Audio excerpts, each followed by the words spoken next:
प्रेरित देहि अवसर चले मरुत 49 अट्टहास करि गर्जा कपि बढ़ि लाग आकाश।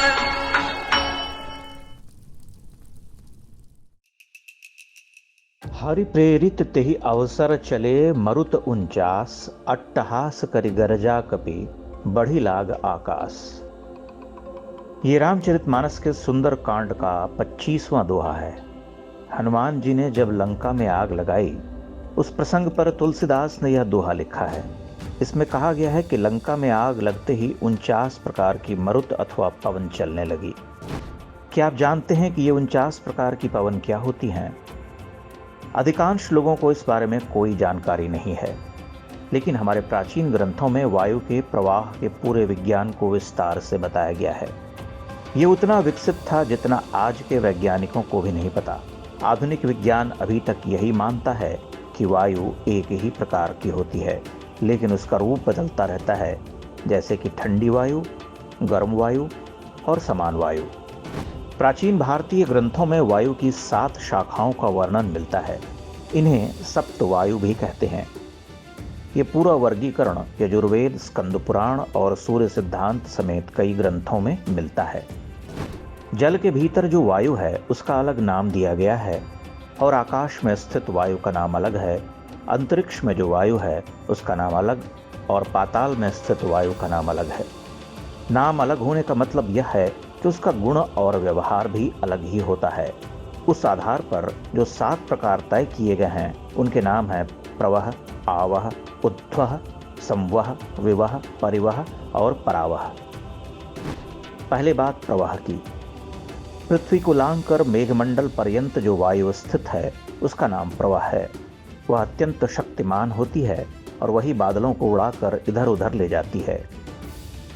धूप तथा गर्मी से उत्पन्न होने वाले मेघों को भी प्रवाह वायु ही समुद्र जल से परिपूर्ण करती है, जिससे ये मेघ काली घटा के रूप में परिणत हो जाते हैं और वर्षा करवाते हैं। आधुनिक विज्ञान मात्र इसी पवन के बारे में जानता है। दूसरा आवह। ये सूर्यमंडल में बहने वाली हवाएं हैं, उसी के द्वारा ध्रुवों से आबद्ध होकर सूर्यमंडल चक्कर काटता है। तीसरी उद्वह। यह चंद्रलोक में प्रतिष्ठित वायु है, इसी के द्वारा ध्रुवों से संबद्ध होकर यह चंद्रमंडल में प्रवाहित होती है। चौथी वायु है संवह। ये नक्षत्र मंडल में स्थित हैं, उसी से ध्रुव में आबद्ध होकर संपूर्ण नक्षत्र मंडल घूमती रहती हैं। वायु का 5वां प्रकार है विवह। यह ग्रह मंडल में स्थित है, उसके ही द्वारा यह ग्रह चक्र ध्रुव से संबद्ध होकर घूमती रहती है।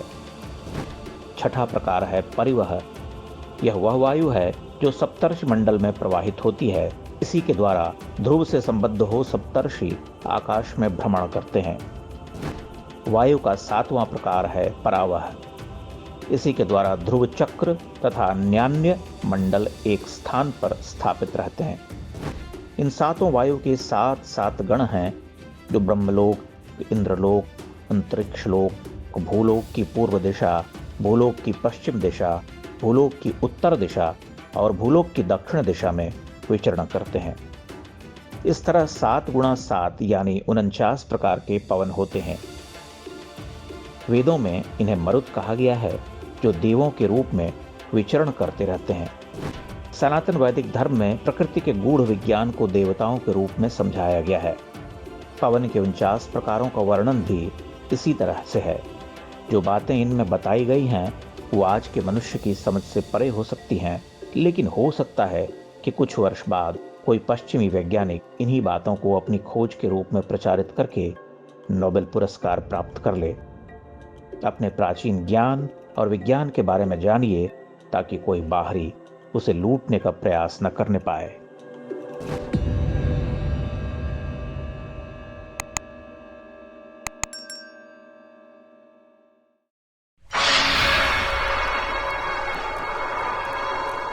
हरि प्रेरित देहि अवसर चले मरुत 49 अट्टहास करि गर्जा कपि बढ़ि लाग आकाश।